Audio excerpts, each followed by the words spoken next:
ಇವತ್ತು ದೆಹಲಿಗೆ ತೆರಳಿದ್ದಾರೆ ಸಿಎಂ ಡಿಕೆ ಶಿವಕುಮಾರ್. ಕಾವೇರಿ ನೀರು ವಿಚಾರವಾಗಿ ಕೇಂದ್ರ ಸಚಿವರನ್ನ ಭೇಟಿ ಮಾಡ್ತಾರೆ. ಜೊತೆಗೆ ಕಾನೂನು ತಜ್ಞರ ಜೊತೆಯಲ್ಲೂ ಕೂಡ ಸಭೆಯನ್ನ ಮಾಡ್ತಾರೆ, ಚರ್ಚೆ ಮಾಡ್ತಾರೆ.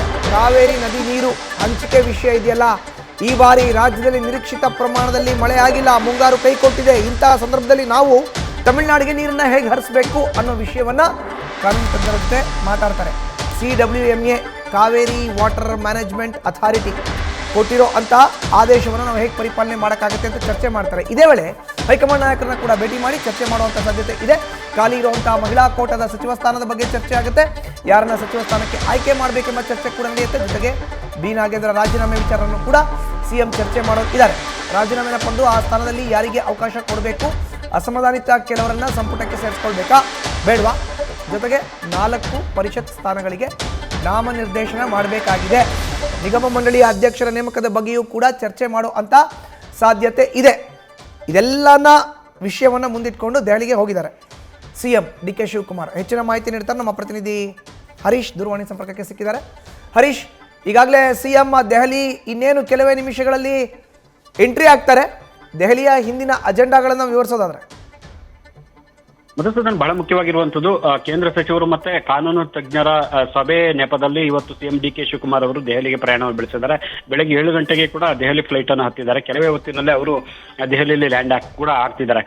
ಮುಖ್ಯವಾಗಿ ಹೈಕಮಾಂಡ್ ನಾಯಕರನ್ನ ಇವತ್ತು ಭೇಟಿ ಮಾಡ್ತಿದ್ದಾರೆ. ಸೊ ಒಂದು ಮಹಿಳಾ ಕೋಟಾದಲ್ಲಿ ಖಾಲಿ ಇರತಕ್ಕಂಥ ಸ್ಥಾನಕ್ಕೆ ಯಾರನ್ನ ತೆಗೆದುಕೊಳ್ಬೇಕು ಅನ್ನುವಂಥ ನಿಟ್ಟಿನಲ್ಲಿ ಕೂಡ ಮಹತ್ವದ ಚರ್ಚೆ ನಡೆಸ್ತಾರೆ ಅಂತ ಹೇಳಲಾಗ್ತಿದೆ. ಅಂದ್ರೆ ಲಕ್ಷ್ಮೀ ಹೆಬ್ಬಾಳ್ಕರ್ ಸೇರಿಸ್ಕೊಳ್ಬೇಕಾ, ಅನ್ನಪೂರ್ಣ ತುಕಾರಾಮ್ ಅವ್ರನ್ನ ಸೇರಿಸ್ಕೊಳ್ಬೇಕಾಗುತ್ತೋ, ಅಥವಾ ಆರತಿ ಕೃಷ್ಣ ಅವ್ರನ್ನ ಸೇರಿಸ್ಕೊಳ್ಬೇಕಾ ಅನ್ನುವಂಥ ವಿಚಾರಕ್ಕೆ ಸಂಬಂಧಪಟ್ಟಂಗೆ, ಅಥವಾ ಬೇರೆ ಯಾರಾದ್ರೂ ಮಹಿಳೆಯರಿಗೆ ಅವಕಾಶ ಕೊಡಬೇಕಾ, ಗಾಯತ್ರಿ ಶಾಂತಿಗೌಡ ಕೊಡಬೇಕಾ ಅನ್ನುವಂಥ ವಿಚಾರವಾಗಿ ಬಹಳ ಮುಖ್ಯವಾಗಿ ಹೈಕಮಾಂಡ್ ನಾಯಕರ ಜೊತೆ ಚರ್ಚೆ ನಡೆಸ್ತಾರೆ ಅಂತ ಹೇಳಲಾಗ್ತದೆ. ಜೊತೆಗೆ ಈ ನಾಗೇಂದ್ರ ರಾಜೀನಾಮೆ ವಿಚಾರವನ್ನ ಬಹಳ ಪ್ರಮುಖವಾಗಿ ಚರ್ಚೆ ಆಗುವಂತ ಸಾಧ್ಯತೆ ಇದೆ ಅಂತ ಹೇಳಲಾಗ್ತಿದೆ. ಈಗಾಗಲೇ ನಾಗೇಂದ್ರ ಅವರು ಕೂಡ ರಾಜೀನಾಮೆ ನೀಡುವ ಇಂಗಿತವನ್ನ ಖುದ್ದು ಸಿಎಂ ಡಿಕೆ ಶಿವಕುಮಾರ್ ಅವರಿಗೆ ದೂರವಾಣಿ ಕರೆ ಮಾಡಿ ವ್ಯಕ್ತಪಡಿಸಿದ್ದಾರೆ. ಸೊ ಹಾಗಾಗಿ ಈ ಒಂದು ವಿಚಾರಕ್ಕೆ ಸಂಬಂಧಪಟ್ಟಂಗೆ ಖುದ್ದು ಹೈಕಮಾಂಡ್ ನಾಯಕರ ಜೊತೆ ಚರ್ಚೆ ನಡೆಸ್ತಾರೆ. ನಾಗೇಂದ್ರ ರಾಜೀನಾಮೆ ಕೊಟ್ಟರೆ ಆ ಸ್ಥಾನಕ್ಕೆ ಯಾರನ್ನ ನಾವು ಭರ್ತಿ ಮಾಡಬೇಕಾಗುತ್ತೆ, ಯಾವ ಅದೇ ಸಮುದಾಯಕ್ಕೆ ಕೋಟಾದಲ್ಲಿ ಕೊಡಬೇಕಾಗತ್ತಾ ಅಥವಾ ಬೇರೆಯವರಿಗೆ ಅಸಮಾಧಾನಿತರಿಗೆ ಅವಕಾಶ ಕೊಡಬೇಕಾ ಅನ್ನುವಂಥ ನಿಟ್ಟಿನಲ್ಲಿ ಪ್ರಮುಖವಾಗಿ ಚರ್ಚೆ ಆಗುತ್ತೆ. ಮೊದಲ ಕಡೆ ಅಸಮಾಧಾನಿತರನ್ನ ಸಂಪುಟಕ್ಕೆ ಸೇರ್ಪಡೆ ಮಾಡಿಕೊಳ್ಳುವಂತ ನಿಟ್ಟಿನಲ್ಲಿ ಎಷ್ಟನ್ನು ತೆಗೆದುಕೊಳ್ಬೇಕಾಗತ್ತೆ, ಅಥವಾ ಕೈ ಬಿಡಬೇಕಾಗತ್ತಾ ಅಥವಾ ತೆಗೆದುಕೊಳ್ಬೇಕಾಗತ್ತಾ ಅನ್ನುವಂತ ಮಹತ್ವದ ಚರ್ಚೆಯನ್ನು ಕೂಡ ಹೈಕಮಾಂಡ್ ನಾಯಕರ ಜೊತೆ ಚರ್ಚೆ ನಡೆಸ್ತಾರೆ ಅಂತ ಹೇಳಲಾಗ್ತದೆ. ಜೊತೆಗೆ ಒಂದು ನಿಗಮ ಮಂಡಳಿ ಆಗಿರ್ಬೋದು, ಖಾಲಿ ಇರ್ತಕ್ಕಂಥ ನಾಮನಿರ್ದೇಶನ 4 ಸ್ಥಾನಗಳಿಗೆ ನೇಮಕ ಆಗಿರ್ಬೋದು. ಸೊ ಈ ಎಲ್ಲಾ ವಿಚಾರಗಳಿಗೆ ಸಂಬಂಧಪಟ್ಟಂಗೆ ಪ್ರಮುಖವಾಗಿ ಸಿಎಂ ಡಿಕೆ ಶಿವಕುಮಾರ್ ಅವರು ಹೈಕಮಾಂಡ್ ನಾಯಕರ ಜೊತೆ ಇವತ್ತು ಚರ್ಚೆ ನಡೆಸ್ತಾರೆ ಅಂತ ಹೇಳಲಾಗ್ತದೆ. ನಿನ್ನೆ ಕೂಡ ಸಿಎಂ ಡಿಕೆ ಶಿವಕುಮಾರ್ ಅವರು 3-4 ದಿನಗಳಲ್ಲಿ ಮಹಿಳಾ ಕೋಟಾದಲ್ಲಿ ಭರ್ತಿ ಮಾಡ್ತೀವಿ ಅನ್ನುವಂತ ಮಾತನ್ನು ಹೇಳಿದ್ರು.